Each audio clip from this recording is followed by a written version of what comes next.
It's daily. Well, now we'll be talking about ASU strike. But yes, indeed, a lot of meetings going on, and today ASU may call off strike next week. That's what's reported on the front page of Nigerian Tribune. That's on page 4, in case you're looking for that. Well, we're joined now by Tope Adeshikpo, who is the president, Federal University of Agriculture, Abeokuta. Thank you for coming on today. What's going on? What is the thinking of, your association about this strike? Have you guys met and talked about this in the first place officially? Definitely. The genuine student union leaders, the student union government presidents, when ASU called the strike initially, that was in July, we formed a forum known as Forum of University Presidents in Southwest, FOU, because we were of the opinion that NANS, the umbrella body of students in Nigeria and in diaspora, have lost its vibes, and we don't believe that NANS can actually champion any of our struggle. So we took it upon ourselves to form a forum known as Forum of Student Union Presidents in Nigeria Southwest, and then during the initial stage of the strike, we held meetings and we achieved some other progress concerning the strike. So basically, what we have been doing is that under the body of FOU, we have not really been in touch with NANS, the national body, because as you are aware, the national body holds a different view to what the majority of the students hold to this strike. So but they're still the national body, aren't they? Yes. So you say as we're aware, we're not aware. NANS has been very vocal in terms of how they've pushed their position. What is the position of your own body? Well, it's not as if we have a parallel body to the student body. What I said is we took it upon ourselves to actually form a forum known as Forum of University Presidents then, because we believe we support the ASU strike, not because we like the. That's what I wanted you to say. I wanted you to hit the nail on the head in terms of whether or not you supported the ASU strike. Yeah, you said you say that this Forum of Student Union Presidents support the ASU strike. Why? Yes, we support the ASU strike not because we like the faces of our lecturers or because of anything, but because it's a principled position. We believe that if you have an agreement with anybody, it is morally right for you to honor that agreement if you reach with the person you had that agreement with at whatever point in time. So we believe that ASU is saying that they have an agreement with government in 2009, and the integrity of this agreement talks about the infrastructural decay in the universities. And as a major stakeholder, as a student union president in a university, I know about the infrastructural decay the ASU is talking about. I can tell you that in the 21st century, in most Nigerian universities today, stoves are still being used as Bunsen burner instead of Bunsen burner in the labs. I can tell you that in Nigerian universities today, no university has a capacity of 10,000 lecture rooms. You've been to all of them. How do you know that? Well, the statistics are there. Is that obtainable in your own university?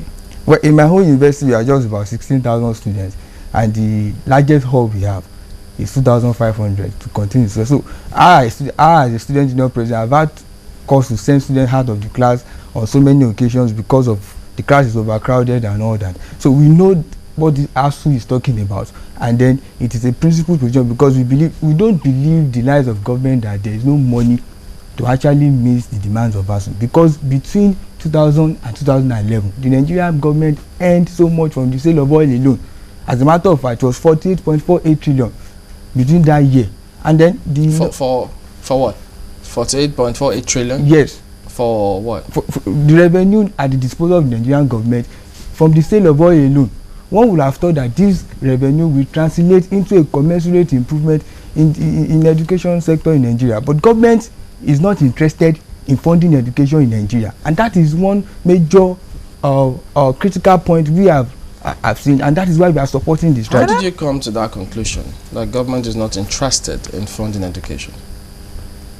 Obviously, if you have a budget, UNESCO says 26.6% of the nation's total budget, developing countries should spend 26.6%. Did UNESCO actually say that? Because we heard comments from UNESCO saying at no time Did we inform any country? Did we even come up with any such publication? Anyway, even if UNESCO did not say that, I know that Ghana spends or donates 30% of their total budget to education.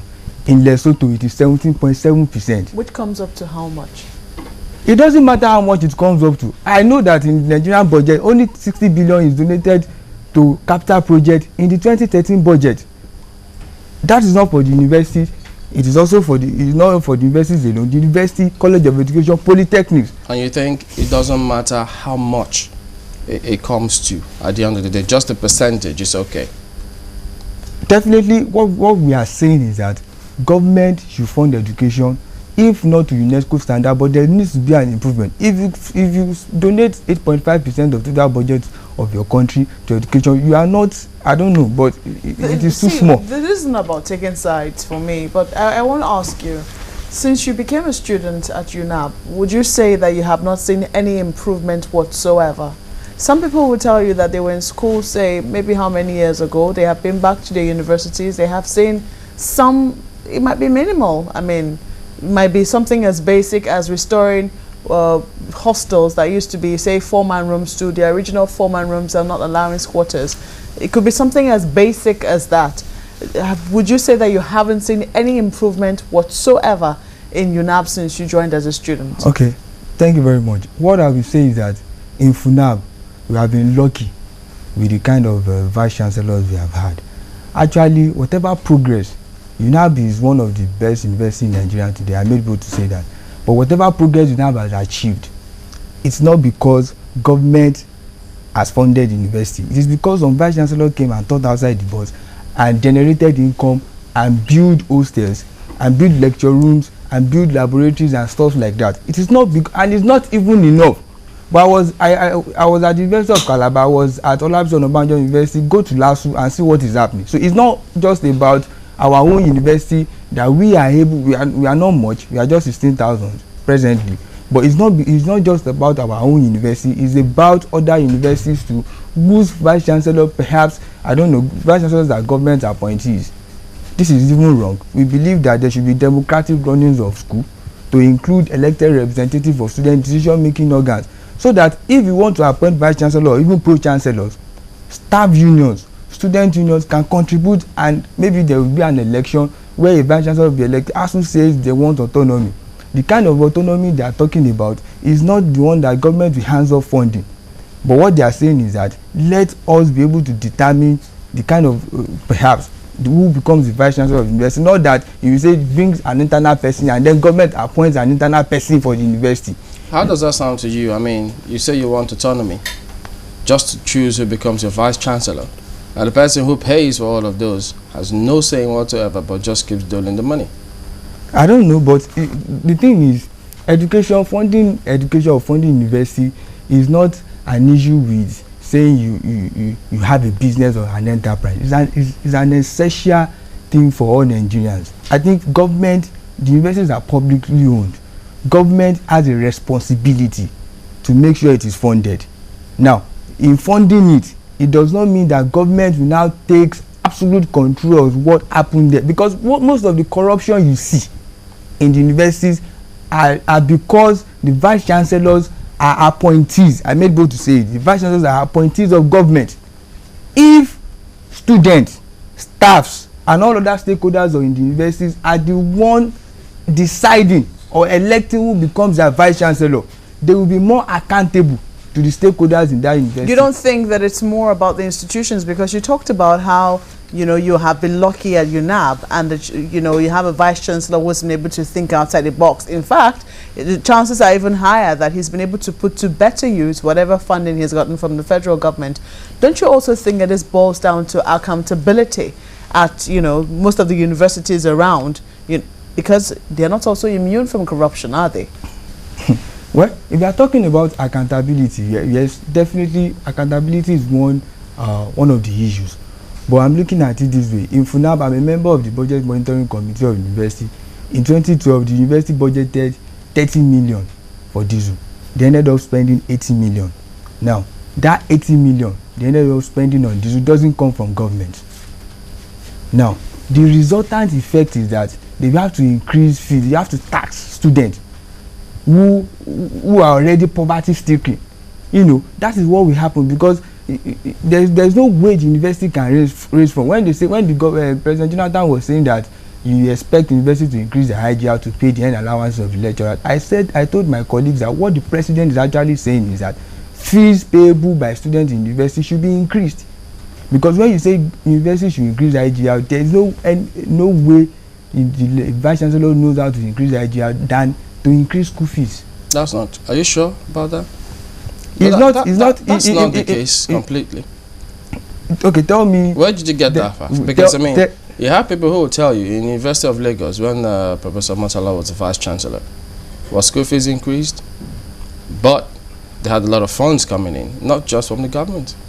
They have a lot of funds coming. That is why microbiology final year students cannot conduct experiments for their final year project in their lab. Says who? In what year was that? He's talking about a particular period of time. That's what I'm saying. I used to refer to that period as well. That if it was good, then during the time of Professor, I can't remember the name, Omotola, then he must have gotten some equipment for the university so that the students of that university... Do you know what happened at that time? Do you have any history, any record of... Have you gone through any document of the funds that he had, how much government gave him and how much he was able to spend? As far as I know, the last time government donated the highest money to education was in 1985, when 12.5% was donated to education. Now, what I'm saying is... Just a minute. During the time of Professor Murtala, do you have any record of anything that went on about funding? I don't have the record. Okay. I have a question coming through for you from Caleb. He says to ask you, if ASU has any of their kids in a Nigerian university, and how much do you pay for your school fees in your school? Well, I'm not the ASU president. I'm not an ASU member. I'm not speaking for ASU. I'm just only concerned as a student union leader. Well, the amount I'm paying for school fees in NAB is 14,000 plus, 14,955. I think that is... Per semester? Not per semester, per year, per section. 14,000? Yes. That's the total fee? For Staylight, I mean the student already on ground. But for freshers, it's a different thing entirely. How much are freshers paying? I don't have the actual figure of the freshers paying now, but it's something around 20,000 or so. But if they increase our school fees, would there be anything wrong with that? Do you think 14,000 naira can give you quality education for a year? Well, in fact, some people will say that 14,000 naira is even too much. Yes, because as a matter of fact, there was a time in this country that education was free. Now, if you talk about 14,000 naira, we also pay hostel fee. How much is hostel fee? How much is that? The hostel fee. The hostel fee ranges. It depends on the kind of hostel. But you said that as a complete package of the hostel fee and everything. No, 14,000 naira is not a complete package of everything. Okay. But basic. Hope says to also ask you how lecturers impact knowledge gained from government sponsored developmental programs abroad with 10 million naira. I think he's talking about government funding them also. So he says, look, more funds is coming than they're even acknowledging. The ASU, there's more funds coming. All these things are government propagandas and lies. We have seen the book. We know how much is coming to the universities. For instance, ASU is meeting to call off the strike. My concern is, if ASU wants to call off the strike, you know, they have to look at it critically, and students are obviously frustrated and tired. What year are you in now? I'm in my final year. I'm supposed to mobilize. I'm one of the worst hits of this ASU strike. I'm supposed to mobilize for NYSC in November. I'm not able to mobilize for NYSC batch C in November. Batch A in March is not even sure. But you don't have any problems if ASU doesn't call off? Definitely, I want ASU to call off because the consistency I'm leading at is tired. But ASU must take cognizance of the fact that we have been at home for 4 months. 4 months of our academic life wasted that cannot be regained. And those issues that led to the strike in the first place have been addressed, because there was a strike in 2009. There was another strike in 2011. This is 2013, there's another strike. We did another strike in 2015. when somebody will say government says they will spend 220 billion and they are not spending it. All right, Tokpe Adeshikpo is the president, Federal University of Agriculture, Abeokuta. Thank you for coming on this morning. Thank you.